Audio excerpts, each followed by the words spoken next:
daftar dokumen jelajah mitos yang akan menguak sisi lain dari keangkeran yang mengalir dari Alas Jati Peteng. Alas Jati Peteng, di Kabupaten Tuban dikenal luas sebagai kawasan angker. Berbagai kisah mistis menghiasi hutan di wilayah Tuban, Jawa Timur ini, mulai dari sesosok perempuan misterius, ular besar, hingga pasar setan, yang ketika muncul di hutan sunyi itu, menambah kesan mistis, bagi siapa saja yang melintasinya.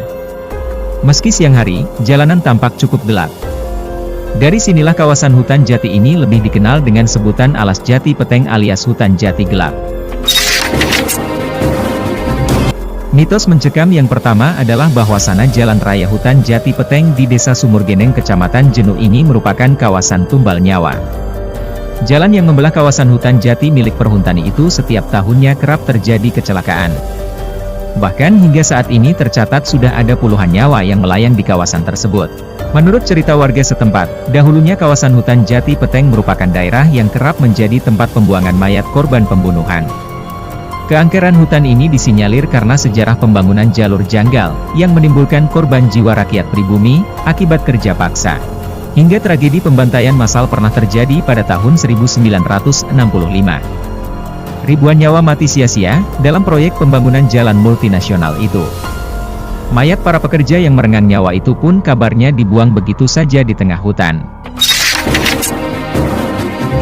Di masa lalu orang maupun kendaraan sangat jarang melintas di Alas Jati Peteng karena diselimuti rasa ketakutan. Selain dikenal angker, kawasan ini dulunya dikenal banyak begal sadis yang tak segan melukai bahkan membunuh korbannya jika melawan. Kecelakaan demi kecelakaan yang terjadi kawasan Alas Jati Peteng memang tak kerap dikaitkan dengan hal-hal di luar nalar manusia.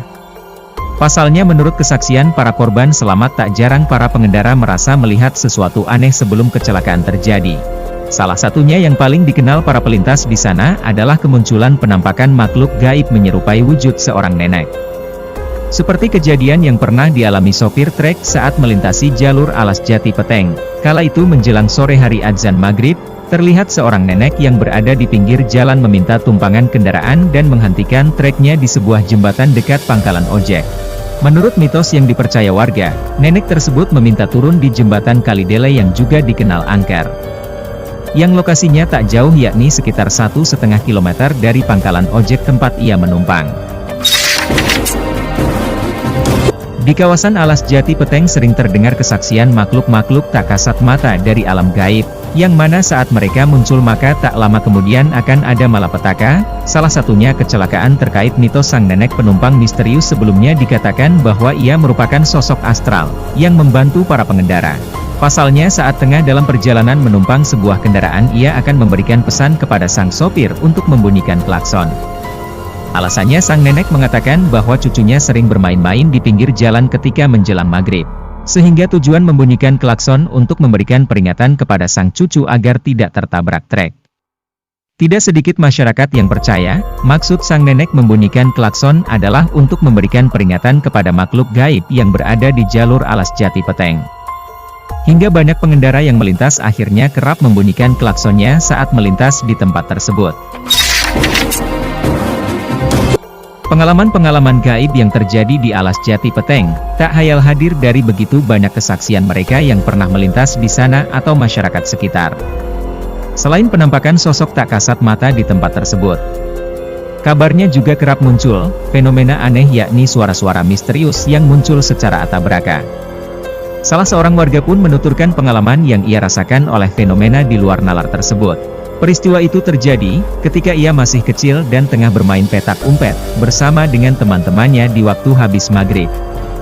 Di satu momen saat ia mencari teman-temannya yang bersembunyi, ia mendengar suara yang menuntunnya, yang mengerikan. Suara tersebut bahkan terdengar menyerupai temannya, seolah menunjukkan keberadaan persembunyian mereka. Saat memeriksa ke tempat ditunjukkan oleh suara misterius tersebut, ia sama sekali tidak menemukan keberadaan teman-temannya. Namun dirinya justru berada di sebuah lapangan kosong dan tiba-tiba tempat tersebut berubah menjadi kebun dan membuatnya ia menangis. Anehnya ia ternyata sudah mencari suara misterius itu selama berjam-jam. Bahkan saking lamanya orang tua dan warga sekitar pun turut mencari dirinya yang ditemukan seorang diri di tengah dinginnya malam.